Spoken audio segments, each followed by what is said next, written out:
పొడుగునోళ్ళు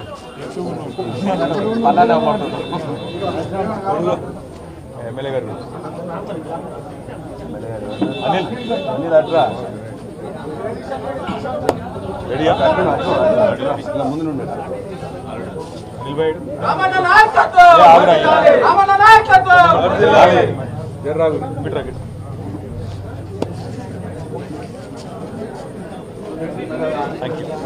start చేయొచ్చా? పాత్రికేయ మిత్రులందరికీ నమస్కారం. మరి ఒక పాత సామెత నేను చిన్నప్పటి నుంచి వింటా ఉన్నా. పచ్చ కామెర్ల వాళ్ళకి లోకమంతా పచ్చ కనబడుతుందట. అట్లాగే అవినీతి పరులకి, అడ్డమైన పనులు చేసే అలవాటున్న వాళ్ళకి, 50 లక్షల రూపాయలతో దొరికిన దొంగలకి, పొలిటికల్ బ్రోకర్లకి ప్రతి పనిలోనూ అవినీతి, ప్రతి కార్యక్రమంలో కూడా ఎంతో కొంత చేతులు మారింటుందనే ఒక మూర్ఖపు, తెలివి తక్కువ ఆలోచన వాళ్ళకు ఉంటుంది. ఇక స్వతహాగానే అది అంటారు కదా, పుర్రెలో పుట్టింది కదా ఎక్కడ పోదు అంటారు కదా, అట్లనే ఇక వారికి పుట్టుకతో వచ్చిన బుద్ధి. అది మనం చేయగలిగింది ఏమీ లేదు. కాకపోతే ఇవాళ తెలంగాణలో జరుగుతున్నది ఏంటి? పొద్దున్న నుంచి కాంగ్రెస్ నాయకుల హడావుడి, ఏదో జరిగిపోయింది. ఏం జరిగింది అసలు?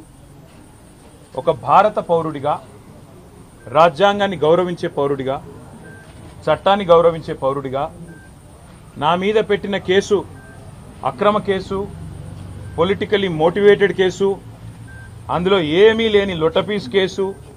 కానీ ఏదో ఒకటైనా సరే అతికిచ్చి, ఏదో ఒకటి చేసి బట్టగాల్చి మీదేసి ఏదో జరిగింది అని చూపెట్టే ప్రయత్నంలో పెడుతున్న కక్ష సాధింపు కేసు అని తెలిసినా ఏసీబీ విచారణకు పిలిస్తే గౌరవించి నిన్న పొద్దున 10 గంటలకు నేను పోయినా. అదే మాదిరిగా మరి ఈ లొట్టపీసు కేసు ఏదైతే నా మీద పెట్టి కథలల్లి కొంత శునకానందము, పైశాచికానందం పొందుతాననుకుంటున్న చిట్టినాయుడు గారు ఎవరైతున్నారో ఆ చిట్టినాయుడు గారికి మరి తప్పకుండా నేను చెప్పాల్సిన మాట ఒకటి ఉన్నది. ఖచ్చితంగా భారత పౌరుడిగా, చట్టాన్ని, రాజ్యాంగాన్ని గౌరవించే పౌరుడిగా నువ్వు అక్రమ కేసును నీ అధికారాన్ని అడ్డం పెట్టుకున్న మీద పెడితే, ఇష్టం వచ్చినట్టు బురద చల్లితే, తప్పకుండా రాజ్యాంగపరంగా, న్యాయపరంగా నాకున్న ప్రతి హక్కును వినియోగించుకోవాల్సిన బాధ్యత నా మీద ఉంటుంది. అందుకే నేను ఏసీబీ ఆఫీస్కు పోయినా లాయర్ తీసుకుపోతా అని చెప్పినా, లాయర్తో సహా విచారణకు హాజరవుతా, మీరు ఏం అడిగితే చెప్తా అని చెప్పినా నువ్వు భయపడ్డావు, నేను భయపడలేదు. నేను అర్ధగంట 40 నిమిషాలు ఎదురు చూసినా నీ వ్యవస్థ ఎందుకో కానీ మరి నా నుంచి ప్రశ్నలు అడగడానికి వెనుకకు పోయింది.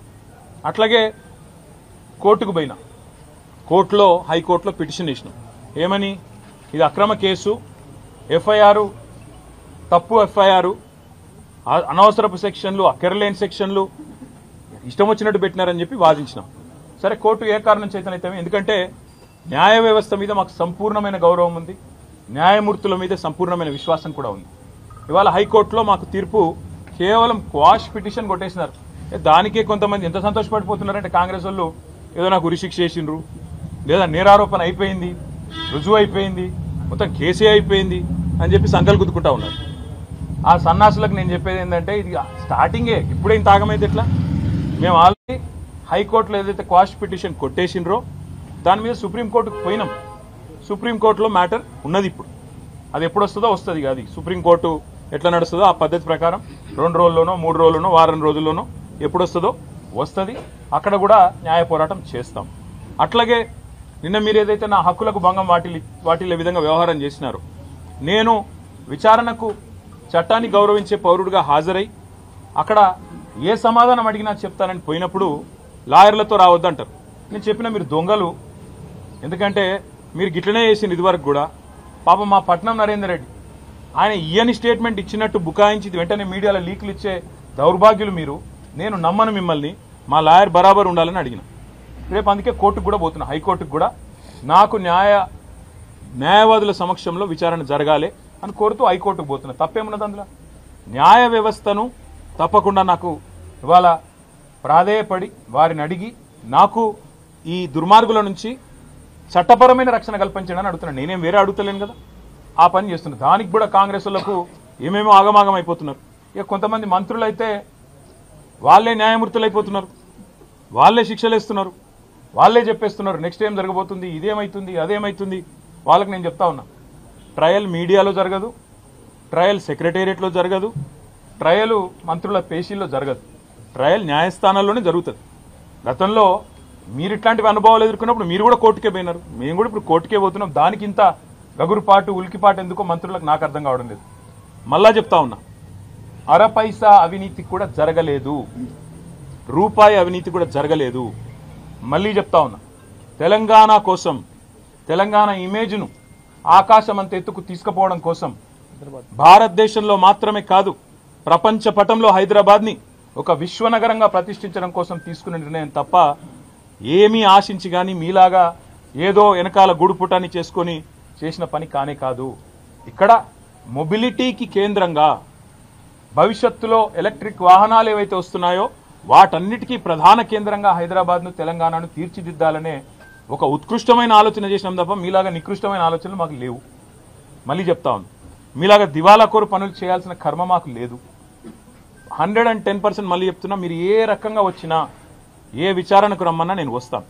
ఎల్లుండి 9వ తారీఖు నాడు కూడా లాయర్లతో మరి రేపు హైకోర్టు రిలీఫ్ ఇస్తే, నాకు అవకాశం ఇస్తే, హైకోర్టు మా వాదనను మన్నిస్తే, లాయర్లను అనుమతిస్తే లాయర్లతో పోతా అటెండ్ అవుతాను. ఈడీ కూడా పిలిచింది 16వ తారీఖు నాడు, తప్పకుండా వారి దగ్గర కూడా పోతాను. వారు కూడా ఏమడిగినా సమాధానం చెప్పడానికి నేను రెడీగా ఉన్నాను. నాకు దాపరికము లేదు, నాకు దాయాల్సింది కూడా ఏం లేదు. నిజాయితీకి ధైర్యం ఎక్కువ. తప్పకుండా నేను ముమ్మాటికి ఒక తెలంగాణ బిడ్డగా, రేషం గల్ల బిడ్డగా, ఏ తప్పు చేయని అనా పైసా అవినీతి చేయని బిడ్డగా చెప్తా ఉన్నా, ఏ విచారణ అనేది ఎదుర్కోవడానికి నేను సిద్ధం. ఇందులో శశబిషలు లేవు. ఈరోజు కొంతమంది ఏదైతే శునకానందం పొందుతున్నారు, ఏదో జరిగిపోయింది వాళ్ళకు కూడా నేను చెప్తా ఉన్నా, ఇది కేవలం ఆరంభం మాత్రమే. ఒక మీ పిటిషన్ను మీ విచారణను కొనసాగించుకోమని చెప్పింది హైకోర్టు తప్ప, హైకోర్టు ఏమీ నాకు శిక్ష వేయలేదు, నేనేం నేరం చేసినా అని చెప్పలేదు, లేదా నేనేదో తప్పు చేసినట్టు అంతకంటే చెప్పలేదు, కనీసం స్కామ్ అన్న మాటను కూడా వాడలేదు. కాబట్టి నేను పాత్రికేయ మిత్రులను కూడా కోరుతా ఉన్నా, ఇదిగో పులి అంటే అదిగో తోక, దయచేసి ఆగం కాకండి. ముఖ్యమంత్రి నోట్లకెళ్ళి వచ్చేటి అన్నీ వేదవాక్కులు కావు, ఆయన చెప్పేటి, ఆయన ముఖ్యమంత్రి ఆఫీస్కి వెళ్ళి వచ్చేటిదన్నీ లీకులన్నీ అవేమి భగవద్గీత సూక్తులు కావు. చాలా చాలా లీకులు ఇస్తూ ఉన్నారు, ధైర్యంగా డైరెక్ట్గా చెప్పే ధైర్యం లేదు. నేను ఇంకొక మాట అడుగుతున్నా, మాకు ప్రత్యామ్నాయం ఏముందండి? అసెంబ్లీ సమావేశాలు జరుగుతున్నాయి, మేము అడిగినాం చర్చ పెట్టు అసెంబ్లీలో అని, నువ్వు పారిపోయినావు, నీకు నన్ను ఎదుర్కొనే ధైర్యం లేదు. ఈ కేసు విషయం 4 కోట్ల ప్రజల ముందు చర్చ పెడదాం రాయనాయన అంటే రాలేదు. ఇప్పుడు కూడా అడుగుతున్నారు రేవంత్ రెడ్డి, నువ్వు మగాడివైతే నీ జూబ్లీ హిల్స్ ప్యాలెస్లో చర్చ పెట్టు, లైవ్ టీవీలు ఇట్లనే పెట్టు, నేను వస్తా, ఇవ్వలేదో ప్రజలు చూడండి, నో ప్రాబ్లం. తర్వాత నువ్వు ఏసీబీ పంపుతావా, ఈడీ పంపుతావా, ఇంకోటి పంపుతావా, దానికి కూడా హాజరవుతా, నాకేం అభ్యంతరం లేదు. కానీ నేను తప్పు చేయలేదు, అనా పైసా అవినీతి చేయలేదు.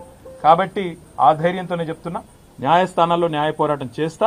ఒకవైపు న్యాయ పోరాటం చేస్తూనే ఈరోజు ఉదయం నుంచి మా నాయకులు పాపం చాలామంది, వందలాది మంది వివిధ నియోజకవర్గాల నుంచి ఇక్కడికి వచ్చినారు. వారందరికీ ముందుగా నా ధన్యవాదాలు. వారందరికీ నేను ఒకటే చెప్పాను, నేనేం చెప్పినా అంటే, వాళ్ళు ఏం చేసినా మీరు పట్టించుకోకండి. ఈ కేసు విషయంలో వాళ్ళ ఇంట్రెస్ట్ ఫార్ములా ఈ, మా ఇంట్రెస్ట్ ఫార్మర్. ఆయన ఇంట్రెస్ట్ ఫార్ములా, మా ఇంట్రెస్ట్ ఫార్మర్. మేము రైతు భరోసా గురించే మాట్లాడతాం. నువ్వు డైవర్షన్ కోసం ఏం చేస్తున్నావు మాకు తెలుసు, నీకు తెలిసిందే కాదు. ఒకటి డిస్ట్రాక్షను, డిసెప్షన్, ఈ మూడే తెలుసు నీకు. డిస్ట్రాక్షను, డిసెప్షన్, విధ్వంసము, అటెన్షన్ డైవర్షను, మోసం. ఇది కాంగ్రెస్ నైజం. అందుకే నేను అనేది, ఇవాళ రైతులు 70 లక్షల మంది రైతులు ఎదురు చూస్తూ ఉన్నారు, మాకు ఎప్పుడు వస్తుంది రైతు భరోసా? కేసీఆర్ సార్ 12 సార్లు ఇచ్చిండు, చిట్టినాయుడు గారు ఒక్కసారి కూడా ఇవ్వలేదు, ఈసారన్నా ఇస్తాడా, మాట నిలుపుకుంటాడా సంవత్సరం తర్వాతనన్నా అని తెలంగాణ రైతులు ఇవాళ కళ్ళు కాయలు కాసేటట్టు చూస్తున్నారు. వాళ్లకు న్యాయం చేయడానికి కొట్లాడమని చెప్పి మా నాయకులందరికీ చెప్పిన. నా గురించి మర్చిపోండి, న్యాయ పోరాటం నేను చేస్తా, నేను తప్పు చేయలేదు, ఆయన నన్నేం చేయలేడు. ఆయన ఎన్ని రకాలుగా కక్ష సాధింపు ప్రయత్నం చేసినా ఏమీ సాధించలేడు, శోధించలేడు. మీరు దయచేసి రైతుల సబ్జెక్టు మాత్రమే మాట్లాడండి అని ఉదయం నుంచి నన్ను కలిసిన ప్రతి నాయకుడికి నేను చెప్తా వచ్చింది. పార్టీ నిర్మాణం మీద దృష్టి పెట్టండి, 6 గ్యారంటీల అమలులో ప్రభుత్వం ఫెయిల్ అయిన విధానం మీద దృష్టి పెట్టండి.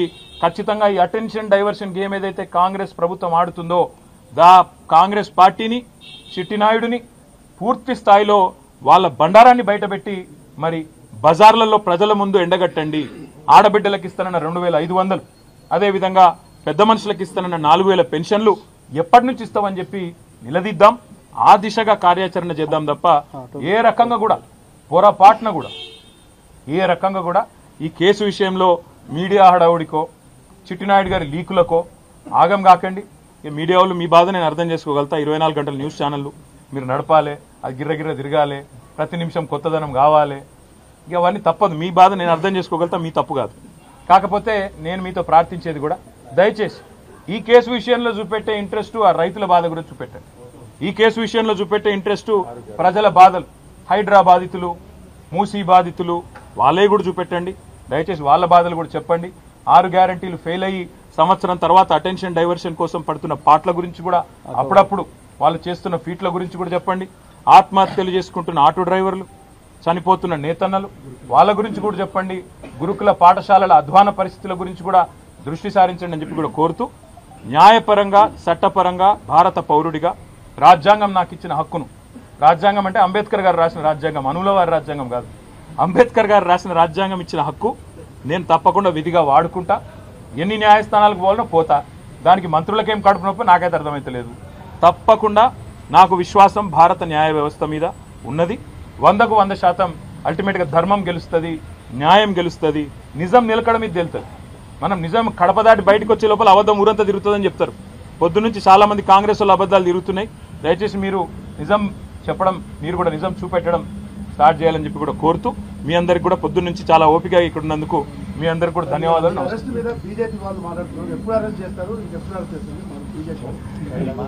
నేనేమంటున్నా అంటే అది మీరు బీజేపీ కాంగ్రెస్ వేరని మీరు అనుకుంటారేమో, నేను అనుకోవట్లేదు.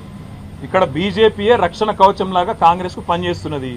బీజేపీ కాంగ్రెస్ ఏ టీము బి టీము, ఎవరు ఏ బి టీము మాకు తెలియదు. కానీ ఇవాళ మొత్తం ఇట్లా అలుముకొని ఒకరినొకరు మంచిగా పెనవేసుకున్న బంధంతో కలిసి పనిచేస్తున్నారు. ఆయన కేసు పెడతాడు, ఇక్కడికి వెళ్ళి కాకిరి బీకిరిలో వీళ్ళు స్టార్ట్ చేస్తారు. ఇవన్నీ మాకు కొత్త కాదు. ఇవన్నీ గతంలో కూడా చూసినాం, భవిష్యత్తులో కూడా చూస్తాం. ఇద్దరిని గతంలో చిత్తు చేసే 2 సార్లు అధికారంలోకి వచ్చినాం. భవిష్యత్తులో కూడా ప్రజల ఆశీర్వాదంతో, ప్రజల దయతో కేసులు ఎదుర్కొంటాం. న్యాయ వ్యవస్థ ద్వారా ప్రజాక్షేత్రంలో ఈ 2 పార్టీలను కూడా ఎదుర్కొంటాం. Thank you.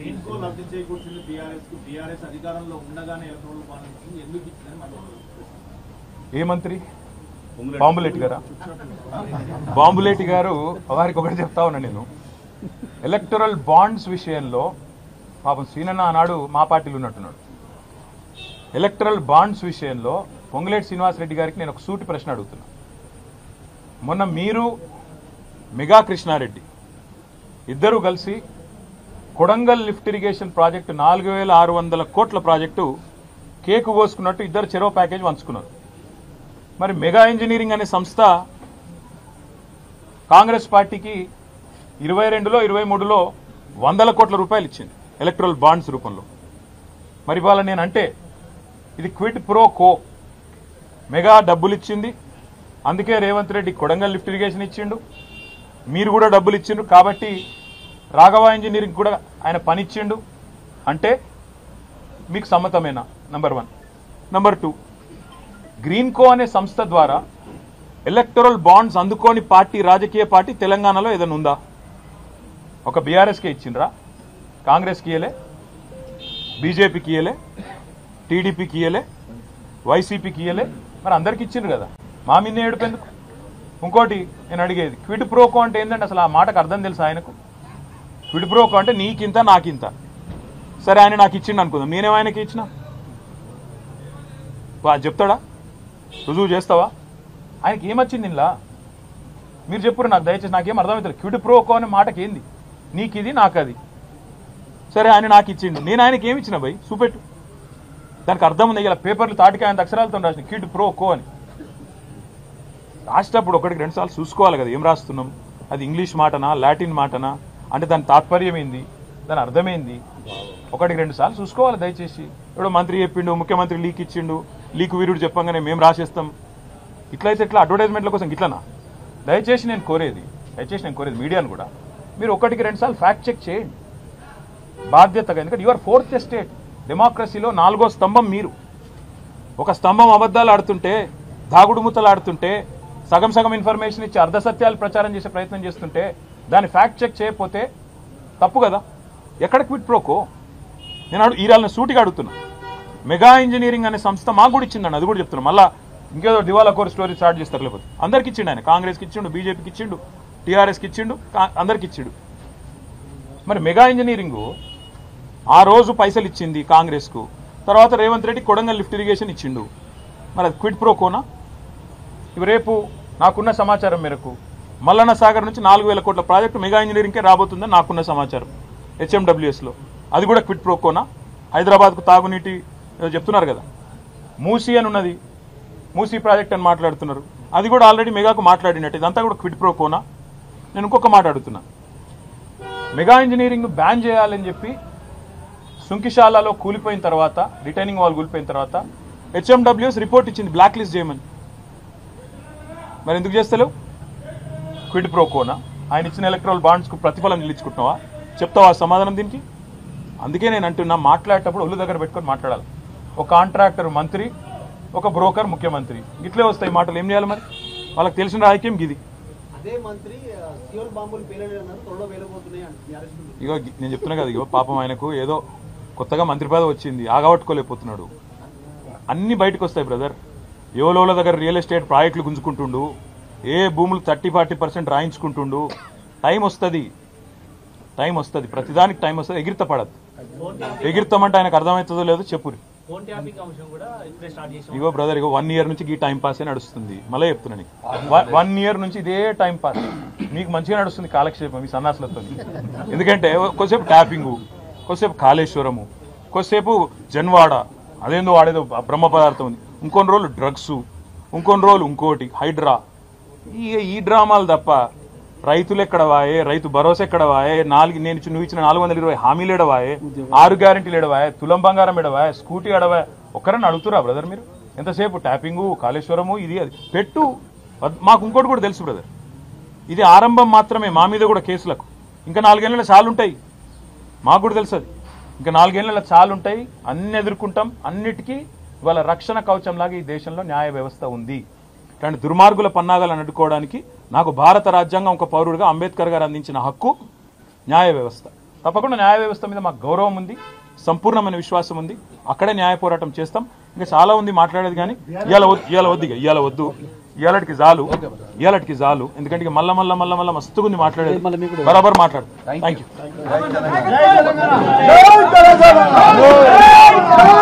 రేపు హైకోర్టు రిలీఫ్ ఇస్తే, నాకు అవకాశం ఇస్తే, హైకోర్టు మా వాదనను మన్నిస్తే, లాయర్లను అనుమతిస్తే